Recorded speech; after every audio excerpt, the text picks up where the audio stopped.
বিচার সালিশে সবার সামনে কি বলছিলাম প্রত্যেক মাসে 1 তারিখের মধ্যে কিস্তির টাকা পরিশোধ করবা। আজকে 5 তারিখ হয়ে গেছে, কিস্তির টাকা এখনো দাও নাই কেন? বকুল, তুমিও জানো আমার একটা দোকানের উপর সংসার চলে, এই জন্য টাকা জোগাড় করতে দেরি হয়ে গেছে।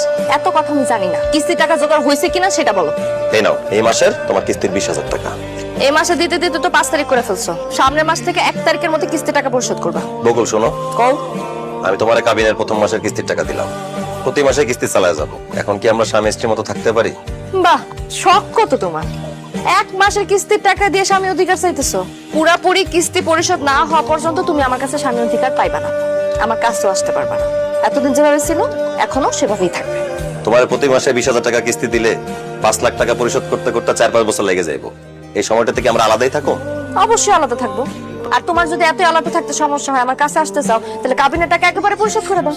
সেটা যদি আমার পক্ষে সম্ভবই হইতো তাহলে আমি তোমার পুরো টাকাটা দিয়েই দিতাম। তোমার তো কাবিনের টাকা লাগবে, তাই না? ঠিক আছে, আমিও তোমার কথা দিতেছি, তোমার কাবিনের পুরো টাকা পরিশোধ না করা পর্যন্ত আমি তোমার স্পর্শ করে দেখবো না। বাহ, এতদিন একদম মনের মতো একটা কথা বলছো। তুমি আমার বউ, তুমি বাড়িতে থাকতে আমার অসুস্থ মা সংসারের সমস্ত কাজ করে, এটা দেখতে আমার খুব খারাপ লাগে। আশেপাশের লোকজন নানা আজে বাজে কথা কয়। তাছাড়া আমি যেহেতু তোমার কাবিনের টাকা পরিশোধই করতেছি, আমি তোমার অনুরোধ করে কইতেছি, তুমি কাল সকাল থেকে আমাদের বাড়ির সংসারের সমস্ত কাজ করো। ঠিক আছে, কিস্তির টাকা যেহেতু দেওয়া শুরুই করছো, সংসারের সব কাজ আমি করতেছি। কিন্তু একটা কথা মনে রেখো, কিস্তির টাকা দেওয়া যদি বন্ধ করছো তাহলে কিন্তু সংসারের কাজকর্ম সব বন্ধ হয়ে যাবে। এতগুলো টাকা তুই কেমনে জোগাড় করছিস বাবা? কোন রকমে জোগাড় করতে পারছি আমি, কিন্তু সামনের মাসের কিস্তির টাকা কেমনে জোগাড় করব সেটা বুঝতেছি না। হ্যাঁ ভাবি, কও কি খবর? খবর তো সব তোর কাছে, তুই তো আমার কোনো খবরই জানাইতেছস না। তোর জামাই কি কাবিনের কিস্তির টাকা ঠিক মতো দিতেছে? হ ভাবি, 1 মাসের কিস্তির টাকা দিছে। ও আচ্ছা, 1 মাসের কিস্তির টাকা দিছে।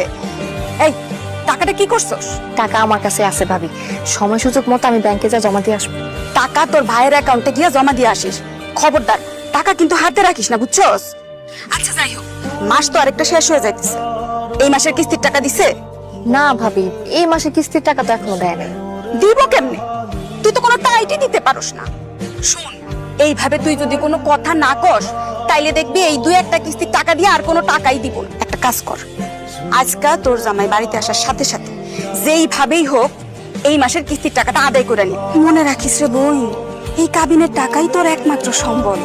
তোর কাছে যদি এই কাবিনের টাকা থাকে তাহলে তোর জামাই, তোর শাশুড়ি সবাই তোরে আদর করব।